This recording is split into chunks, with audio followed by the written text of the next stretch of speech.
I beat the camera. Hi, everybody. It's Allison from Allykatkreations. How are you? Please hit that like, share, and subscribe if you haven't done so already. Hi. And if you get anything from my work, a connect the dot, an epiphany, a mind blow moment, a new book to read, a new author to explore, please consider supporting my work. All their links are at the bottom of the description. And Christmas is coming, holidays are coming, no matter what you celebrate. Spiritual goodies for you and artistic spiritual goodies. Check out my website, AllyKatzkreations211.com. I am pondering on making some new candle scents, and those are really inexpensive. These, compared to what I put into them and what other people charge for them, are on the lighter side. So email me, because that's where I'm doing all that stuff, and let's chit chat if you're interested in something. Yeah, I'll make it work. And I want to thank all the new people that have subscribed, although a lot of those people are just looking for raccoon and cat videos. It's okay. Something better than nothing. The Secret Teachings of Old Ages by Manly P. Hall. This is going to be a good one. The Fraternity of the Rose Cross. Let's see what he has to say about such things. Who were the Rosicrucians? Were they an organization of profound thinkers rebelling against inquisitional religious and philosophical limitations of their time, or were they isolated transcendentalists? I did my best, guys. My teeth are loose. United only by the similarity of their viewpoints and deductions? Where was the house of the Holy Spirit, in which, according to their manifestos, they met once a year to plan the future activities of their order? Who was the mysterious person revered to as our illustrious father and brother CRC? Did those three letters actually stand for the words Christian Rosy Cross? Was Christian Rosenkreutz the supposed author of the chemical nuptials, the same person who, with three others, founded the Society of the Rose Cross?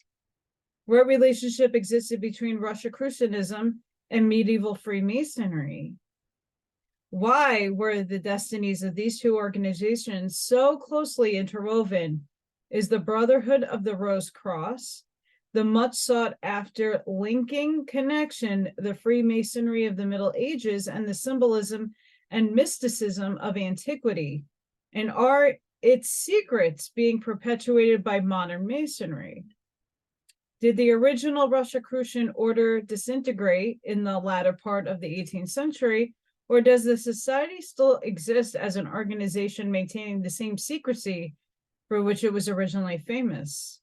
What was the true purpose for which the Brotherhood of the Rose Cross was formed? Were the Rosicrucians a religious and philosophic brotherhood, as they claimed to be, or were they avowed tenants, blind to conceal the true object of the fraternity, which possibly was political control of Europe? These are some of the problems involved in this study of Rosicrucianism. There are 4 distinct theories regarding the Rosicrucian enigma.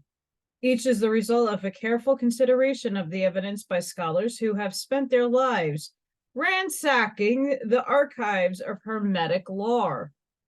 The conclusions reached demonstrate clearly the inadequacy of the records available concerning the genesis and early early activities of the Brethren of the Rose Cross.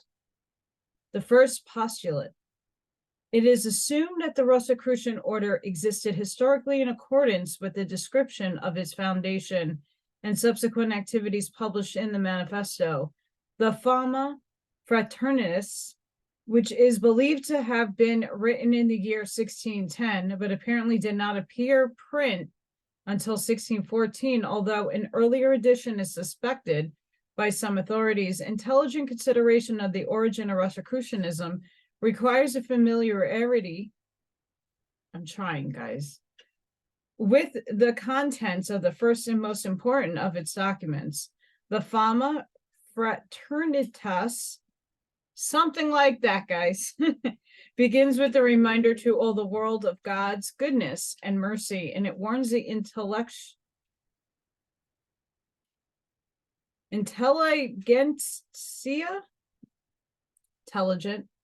something, that their egotism and covetousness causes them to follow after false prophets and to ignore the true knowledge which God in his goodness has revealed to them.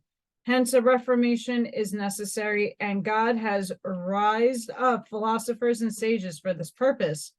In order to assist in bringing about the Reformation, a mysterious person called the Highly Illuminated Father, CRC, a German by birth, descended of a noble family, but himself a poor man, instituted the secret society of the Rose Cross, CRC, was placed in a cloister when only 5 years of age, but later becoming dissatisfied with its educational system, he associated himself with a brother of holy orders who was setting forth on a pilgrimage to the Holy Land.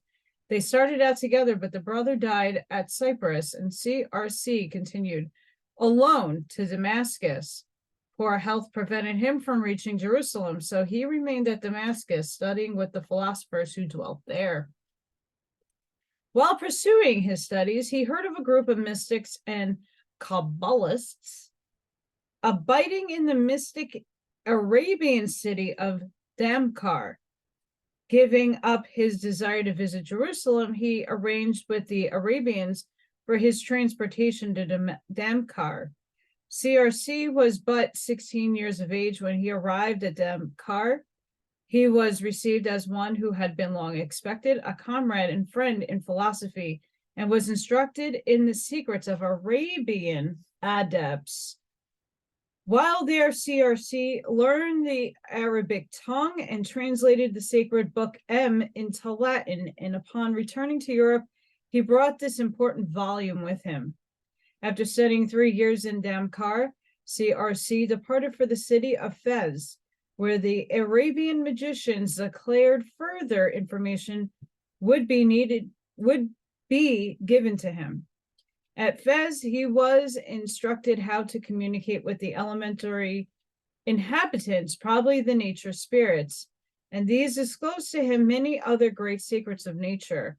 While the philosophers in Fez were not so great as those in Damkar, the previous experiences of CRC enabled him to distinguish the true from the false and thus add greatly to his store of knowledge. After 2 years in Fez, CRC sailed for Spain, carrying with him many treasures, among them rare plants and animals accumulated during his wanderings. He fondly hoped that the learned men of Europe would receive with gratitude the rare intellectual and material treasures which he had brought for their consideration. Instead, he encountered only ridicule, for the so-called wise were afraid to admit their previous ignorance, lest their prestige be impaired. At this point in the narrative is an interpolation stating that Persilius, while not a member of the Fraternity of the Rose Cross, had read the book M, and from a consideration of its contents had secured information which made him the foremost physician of medieval Europe. Tired but not discouraged as a result of the fruitfulness of his efforts, CRC returned to Germany, where he built a house in which he could quietly carry on his study and research. He also manufactured a number of rare scientific instruments for research purposes. Well, he could have made himself famous had he cared to commercialize his knowledge. He preferred the companionship of God to the esteem of men.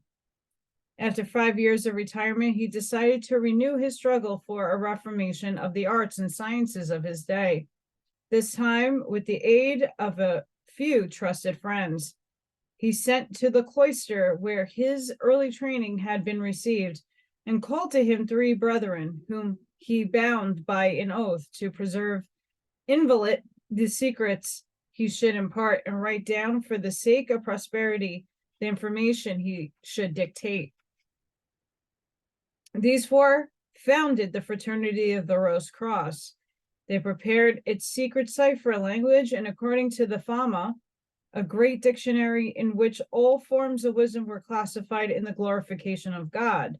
They also began the working of transcribing the book M, but found the task too difficult because of the demands of the great numbers of sick who came to them for healing. Having completing a newer and larger building, which they called the House of the Holy Spirit, they decided to include 4 new members in the fraternity, thus including the number to 8, 7 of whom were German. All were unmarried, working industriously together. They speedily completed the arduous labor of preparing the documents, instructions, and arcana of the order. They also put the house called Sancti Spiritus in order. They then decided to separate and visit the other countries of the earth, not only that their wisdom might be given to others who deserve it, but also that they might check and correct any mistakes existing in their own system. Before separating, the brethren prepared 6 rules or bylaws, and each bound himself to obey them. The first rule was that they should take to themselves no other dignity or credit than they were willing to heal the sick without charge. The second was that from that time on forever, they should wear no special robe or garment, but should dress according to the custom of the country wherein they dwelt. The third stated that every year upon a certain day they should meet in the house of the Holy Spirit, or if unable to do so, should be represented by an epistle. The fourth decree that each member should search for a worthy person to succeed him at his own demise. The fifth stated that the letters RC should be their seal, mark, and character from that time onward. The sixth specified that the fraternity should remain unknown to the world for a period of 100 years. Interesting. After they had sworn to this code, 5 of the brothers departed to distant lands, and a year later, 2 of the others also went their way, leaving Father CRC alone in the house of the Holy Spirit. Year after year, they met with great joy, for they had quietly and sincerely promulgated their doctrines among the wise of the earth. When the first of the order died in England, it was decided that the burial places of the members should be secret. Soon after, Father CRC called the remaining 6 together, and it was supposed that then he prepared his own symbolic tomb. The Fama records that none of the brothers alive at the time of its writing knew when Father CRC died or when he was buried. His body was accidentally discovered 120 years after his death, when one of the brothers, who possessed considerable architectural skill, decided to make some alterations in the house of the Holy Spirit. It was only suspected that the tomb was in this building. While making his alterations, the brother discovered a memorial tablet upon which were inscribed the names of the early members of the order. This he decided to transfer to more imposing chapel, for at the time no one knew in what country Father CRC had died, this information having been concealed by the original members.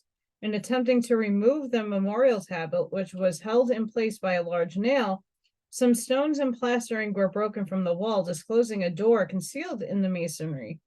The members of the order immediately cleared away the rest of the debris and uncovered the entrance to a vault. Upon the door, in the large letters, were the words Post CXX Annus Pet Table.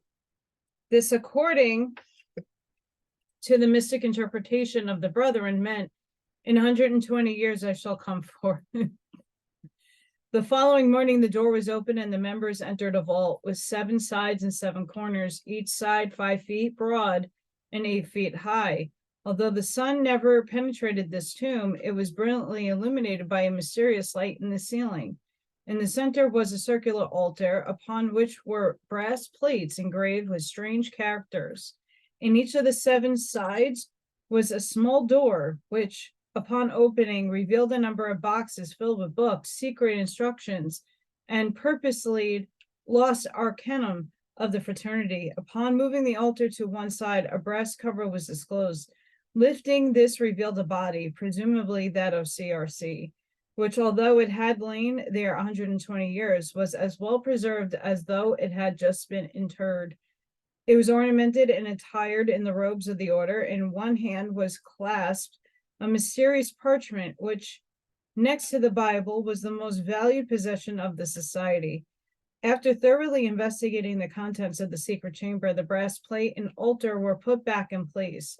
The door of the vault was again sealed, and the brothers went their respective ways, their spirits raised and their faith increased by the miraculous spectacle which they had beheld.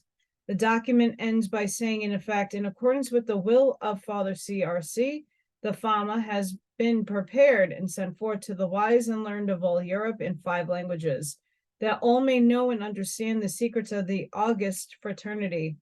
All of sincere soul who labor for the glory of God are invited to communicate with the brethren and are promised that their appeal shall be heard, regardless of where they are or how the messages are sent. At the same time, those of the selfish and ulterior motives are warned that only sorrow and misery will attend any who attempt to discover the fraternity without a clean heart and a pure mind. Such, in brief, is the story of Fama Fraternitas. Those who accept it literally regard Father CRC as the actual founder of the Brotherhood, which he is believed to be having organized about 1400. The fact that historical collaboration in important points of the Fama has never been discovered is held against this theory. There is no proof that Father CRC even approached the learned men of Spain. The mysterious city of Damakar cannot be found, and there is no record that anywhere in Germany there existed a place where great numbers of the halt and sick came and were mysteriously healed. A.E. Waite's The Secret Tradition of Freemasonry contends a picture of Father CRC, showing him with a long beard upon his breast, sitting before a table upon which burns a candle. One hand is supporting his head, and the other is resting the tip of an index finger on the temple of a human skull. The picture, however, proves nothing. Father CRC was never seen by other than members of his own order, and they did not preserve a description of him. That his name was Christian Rosenkreutz is most improbable, as the two were not even associated until writing the Chemical Nuptials. The second postulate. Those Masonic brethren who had investigated the subject accept the historical existence of the Brotherhood of the Rose Cross, but are divided concerning the origins of the order. One group holds the society originated in medieval Europe as the outgrowth of alchemical speculation. Robert McCoy, 33 degree, believes that Johann Valentin Ardere, a German theologian, was the true founder, and he also believes it's possible that this divine merely reformed and amplified an existing society which had been founded by Sir Henry Cornelius Agrippa. Some believe that the Rosicrucianism represented the first European invasion of Buddhist and Brahmin culture. Still others hold the opinion that the Society of the Rose Cross was founded in Egypt during the philosophic supremacy of that empire, and that it also perpetuated the mysteries of ancient Persia and Chaldea. In his Apocalypse, I'm totally butchering that, and I do apologize. Godfrey Higgins writes, the Rosicrucians of Germany are quite ignorant of their own origin, but by tradition they suppose themselves descendants of ancient Egyptians, Chaldeans, Magi, and Gymnosophists.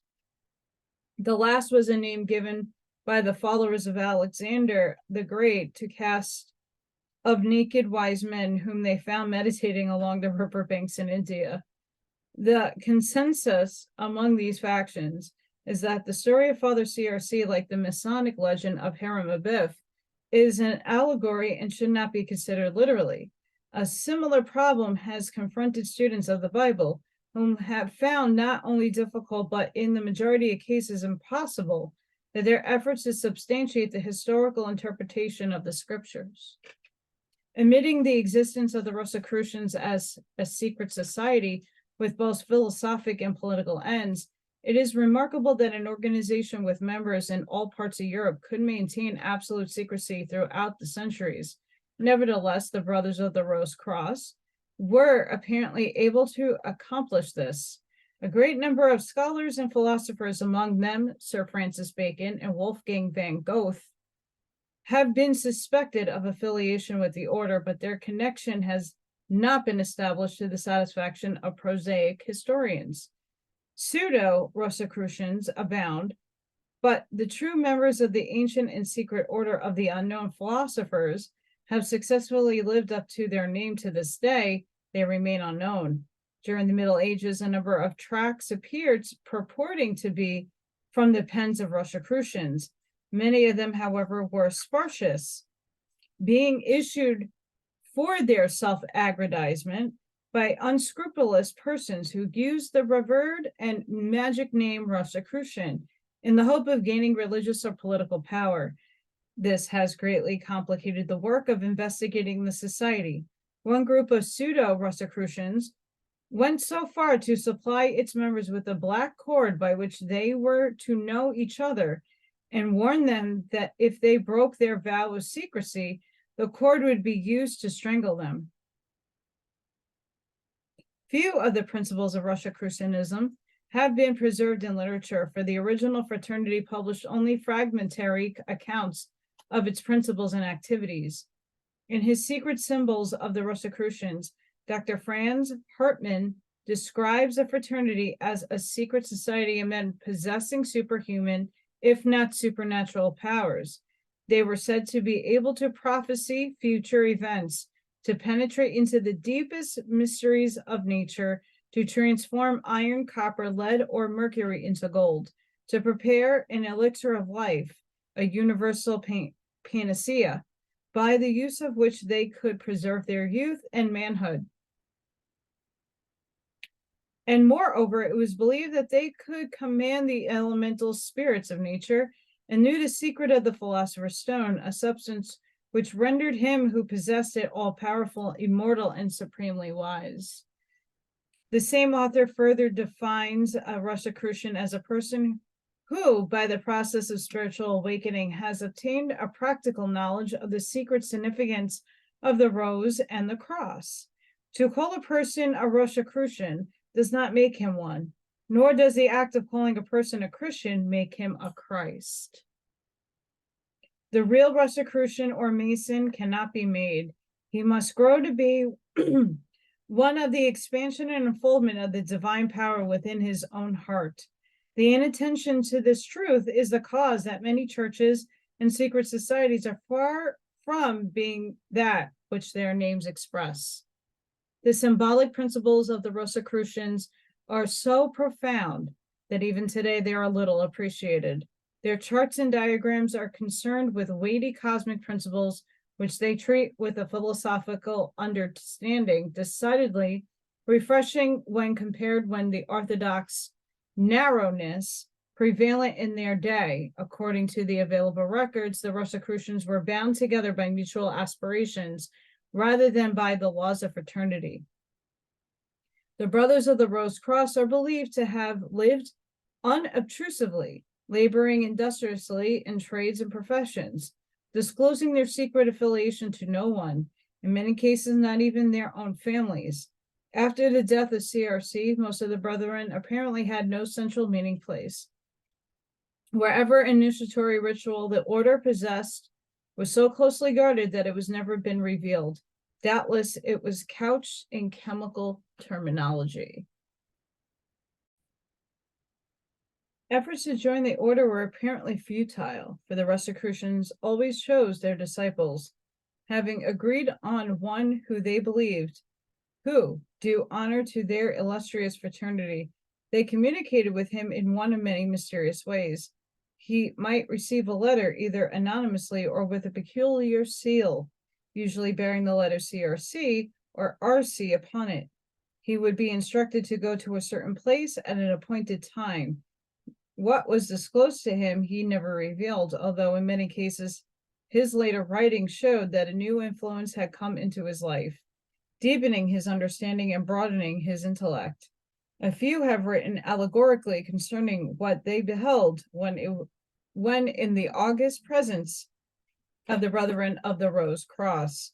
Alchemists were sometimes visited in their laboratories by mysterious strangers who delivered learned discourses concerning the secret process of the Hermetic arts, and after disclosing certain processes, departed, leaving no trace.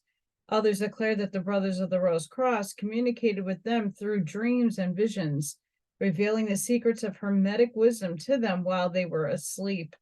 Having been instructed, the candidate was bound to secrecy not only concerning the chemical formulae, which have been disclosed to him, but also concerning the method by which he had secured them.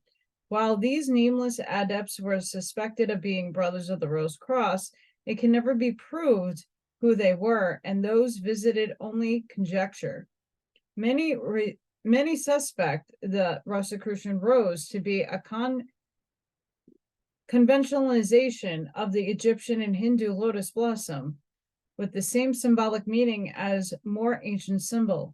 The Divine Comedy stamps Dante Alighieri as being familiar with the theory of Rosicrucianism.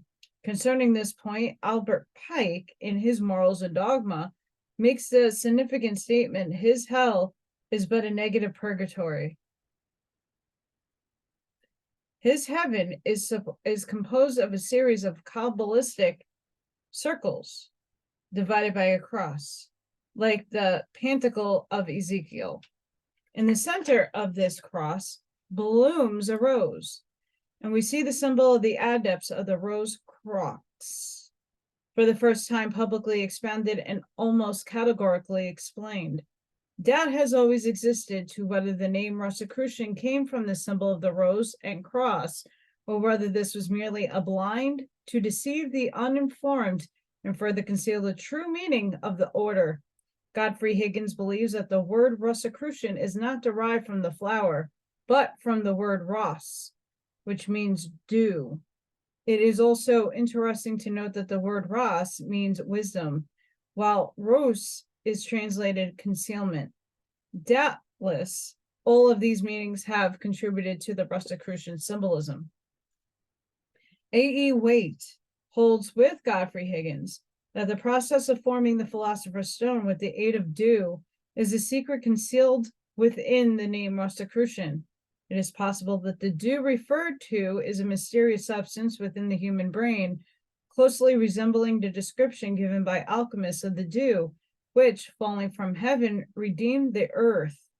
The cross is symbolic of the human body, and the two symbols together, the rose on the cross, signify the soul of man is crucified upon the body, where it is held by 3 nails. It is probable that Rosicrucian symbolism is a perpetuation of the secret tenets of the Egyptian Hermes, and that the Society of Unknown Philosophers is the true link connecting modern Masonry with its mass symbols to ancient Egyptian Hermeticism. The source of the symbolism in his doctrine and literature of the Kabbalah, A.E. Waite, makes this important observation. There are certain indications which point to a possible connection between Masonry and Rosicrucianism, and this, if admitted, would constitute the first link in its connection with the past. The evidence is, however, inconclusive, or at least unextracted. Freemasonry per se, in spite of affinity with mysticism, which I have just mentioned, has never exhibited any mystic character, nor has it clear notion how it came by its symbols. Many of those connected with the development of Freemasonry were suspected of being Rosicrucians. Some, as in the case of Robert Fudd, even wrote defenses of this organization. Frank C. Higgins, a modern Masonic symbologist, writes, Dr. Ashmole, a member of this fraternity, Rosicrucian, is revered by Masons as one of the founders and the first Grand Lodge in London. Elias Ashmole is but one of many intellectual links connecting Rosicrucianism with the genesis of Freemasonry. The Encyclopedia Britannica notes that Elias Ashmole was initiated into the Freemasonic order in 1646, and further states that he was the first gentleman or amateur to be accepted. On the same subject, Pappas, in his Tarot of the Bohemians, has written, we must not forget that the Rosicrucians were the initiators of Leibniz, the founders of the actual Freemasonry through Ashmole. If the founders of Freemasonry were initiated into the great Akum of Egypt, and the symbolism of modern Masonry would indicate that such was the case, then it is reasonable to suppose that they secured the information from a society which exists they emitted, and which was duly qualified to teach them these symbols and allegories. One theory concerning two orders is to the effect that Freemasonry was an outgrowth of Rosicrucianism. In other words, that the unknown philosophers became known through an organization which they created to serve them in the material world. The story goes on to relate that the Rosicrucian adepts became dissatisfied with their progeny and silently withdrew from the Masonic hierarchy, leaving behind their symbolism and allegories, but carrying away the keys by which the locked symbols would be made to give up their secret meanings. Speculators have gone so far as to state that, in their opinion, modern Freemasonry has completely absorbed Rosicrucianism and succeeded it as the world's greatest secret society. Other minds of equal learning declare that the Rosicrucian Brotherhood still exists, preserving its individuality as a result of having withdrawn from the Masonic order. According to a widely accepted tradition, the headquarters of the Rosicrucian order is near Karlsbad in Austria. Another version has it that a mysterious school resembling a general principles, the Rosicrucian fraternity, which calls itself the Bohemian Brothers, still maintains its individuality in the Schwarzwald, Black Forest of Germany. Oh, we know what's out there. Oh, we know what's going on out there. Nothing good.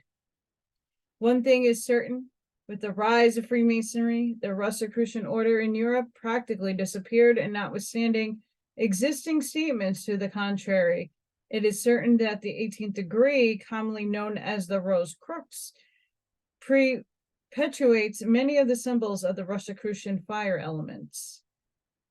In an anonymous unpublished manuscript of the 18th century bearing the earmarks of Rosicrucian Kabbalism, appears that this statement, yet will I now give the overwise world a paradox to be solved, namely that some illuminated men have undertaken to find schools of wisdom in Europe, and these for some peculiar reason have called themselves Fratres Rosicrucis.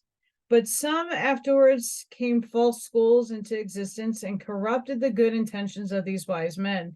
Therefore, the order no longer exists as most people would understand existence. And as this fraternity of the Seculo-Fili call themselves Brothers of the Rose Cross, so also will they in the Seculo Spiritus Sancti call themselves Brothers of the Lily Cross and the Knights of the White Lion. Then will the schools of wisdom begin again to blossom, but why the first one chose their name and why the others shall also choose theirs, only those can solve who understand the grounded in nature. Political aspirations of the Rosicrucians were expressed through the activities of Sir Francis Bacon, the Commandant de Saint-Germain, and the Commandant de Calestrigo. The last name is suspected of having been emissary of the Knights Templars, a society deeply involved in transcendentalism. As Officius Levy has noted, there was a popular supposition in the effect that the Rosicrucians were at least partial instigators of the French Revolution. Note particularly the introduction to Lord Bulwer-Lytton's Rosicrucian novel Zanoni. Sorry, I just butchered a bunch of shit.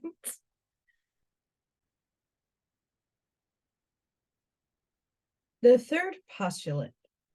The third theory takes the form of a sweeping denial of Rosicrucianism, asserting that the so-called original order never had any foundational, in fact, but was entirely a product of imagination. This viewpoint is best expressed by a number of questions, which are still being asked by investigators of this elusive group of metaphysicians. Was the Brotherhood of the Rose Cross merely a mythical institution created in the fertile mind of some literary cynic for the purpose of deriding the alchemical and hermetic sciences? Did the House of the Holy Spirit ever exist outside the imagination of some medieval mystic? Was the whole Rosicrucian story a satire to ridicule the gullibility of scholastic Europe? Was the mysterious Father CRC a product of literary genius of Johann Valentin André, or another of similar mind who, attempting to score alchemical and hermetic philosophy, unwittingly became a great power in furthering the cause of promulgation? That at least one of the early documents of the Rosicrucians was from the pen of André, there is little doubt, but just what purpose he compiled it still remains a matter of speculation. Then André, I don't know how you people with these pronounce things, himself received from some unknown person or persons instructions to be carried out. If he wrote the chemical nuptials of Christian Rosenkreutz when only 15 years old, he was overshadowed in the preparation of that book. To these vital questions, no answers are forthcoming. A number of persons accepted the magnificent imposture of André as absolute truth. It is maintained by many that as a consequence, numerous pseudo societies sprung up, each asserting that it was the organization concerning the Fama Fraternitas and the Confessio Fraternis were written. Beyond doubt, there are many spurious orders in existence today, but few of them can offer valid claims that their history dates back further than the beginning of the 19th century. The mystery association with the Rosicrucian fraternity has resulted in endless controversy. Many able minds, notable among them Eugenius Philithan, I'm just going to skip that, Michael Mayer, John Haddon, and Robert Flood defended the concrete evidence of the Society of the Unknown Philosophers. Others equally qualified have asserted to be the fraudulent origin and double full existence. Eugenius, while dedicating books to the order and himself writing an extended exposition of its principles, disclaims all personal connection with it. Many others have done likewise. Some are of the opinion that Sir Francis Bacon had a hand in the writing of the Fama and Confessio Fraternitas on the basis that the rhetorical style of these works is similar to that of Bacon's New Atlantis. They also contend that certain statements in the latter work point to the acquaintance with the Rosicrucian symbology. The elusiveness of the Rosicrucians have caused them to be favored subjects for literary works.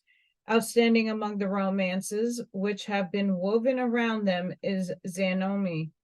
The author, Lord Bulwer-Lytton, is regarded by some of the members of the order, while others assert that he applied for membership but was rejected. Pope's Rape of the Lock, the Comité de Gabalis by Abbé de Villars, and essays by De Quincey, Hartman, Jennings, Mackenzie, and others are examples of Rosicrucian literature.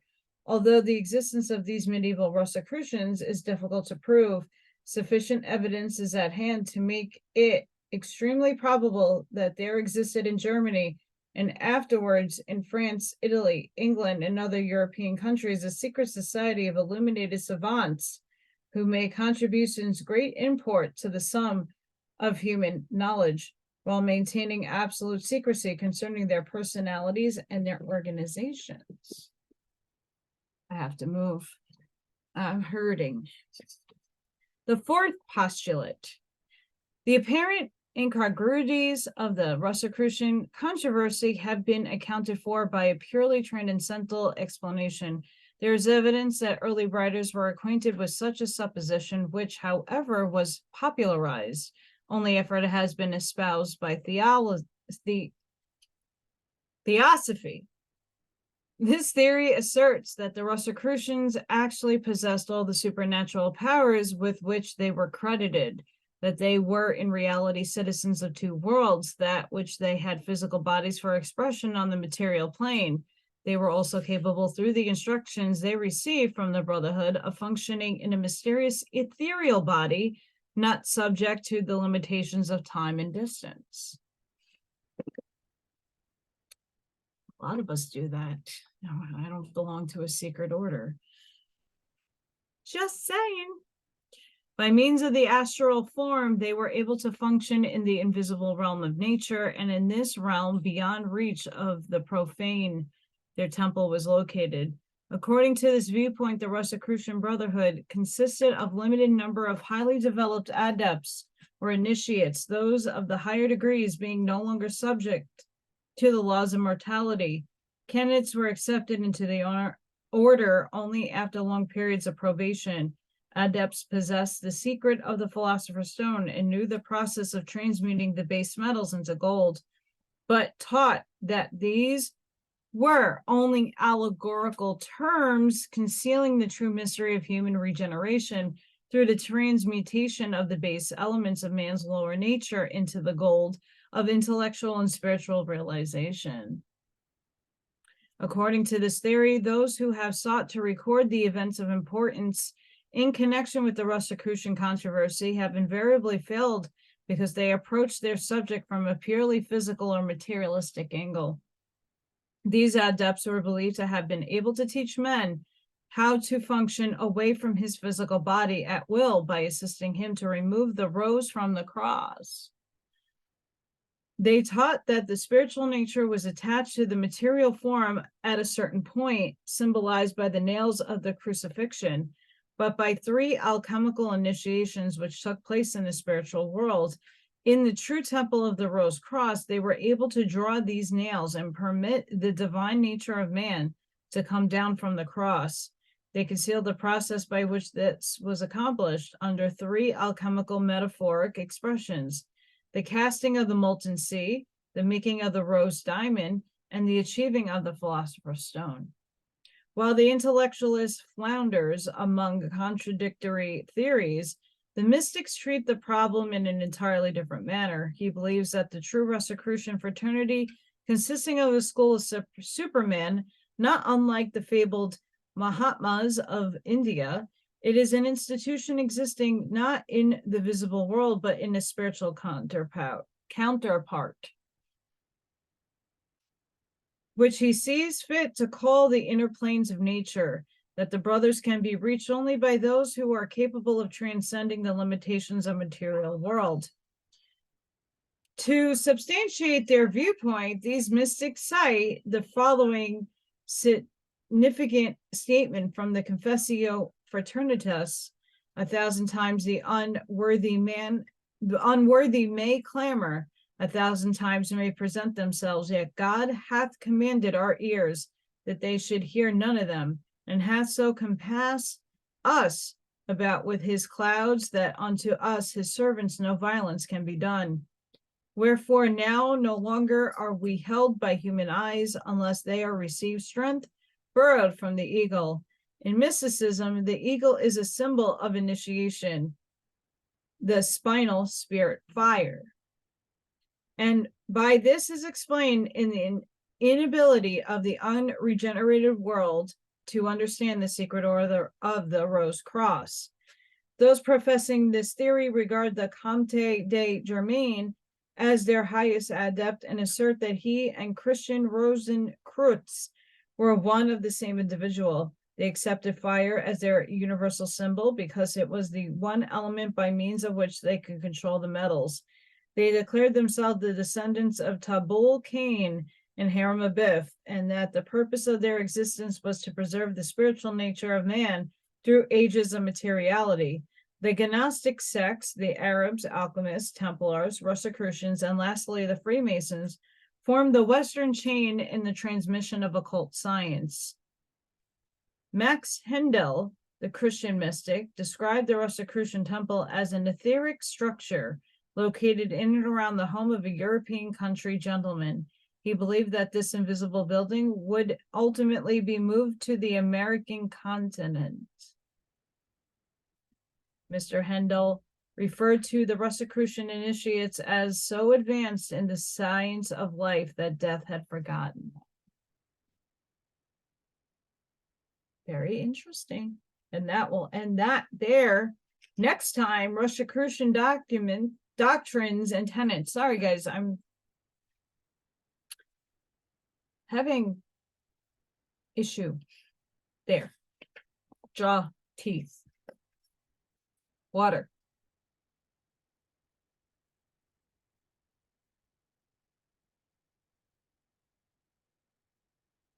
Sending each and every one of you light, love, compassion, grace, shielding, and protection.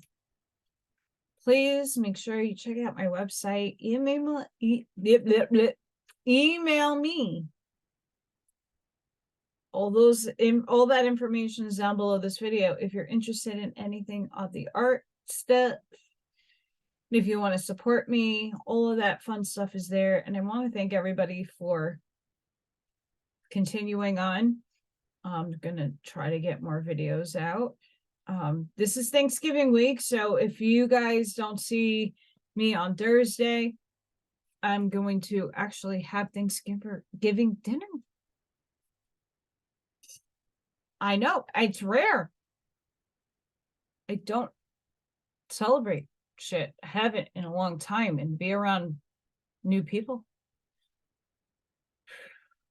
It's gonna be interesting. But I get to be with people. Very rare, but I get to do that this time. So I'm kind of happy about it. But I probably won't have a video on Thanksgiving. We Not Me is gonna have like this huge marathon. Don't know how long it's going. Like Jason just says a lot, and I love you, Jason. But we don't know how long it's going. I don't know what but I'm not going to be there. I'm going to be checking in and saying hi every once in a blue moon. But I don't want to be rude and be on my phone when I'm around people. So we'll see what happens. Yeah. And please go check out Sacred Valley on Rumble. I do really fun 3-way conversation.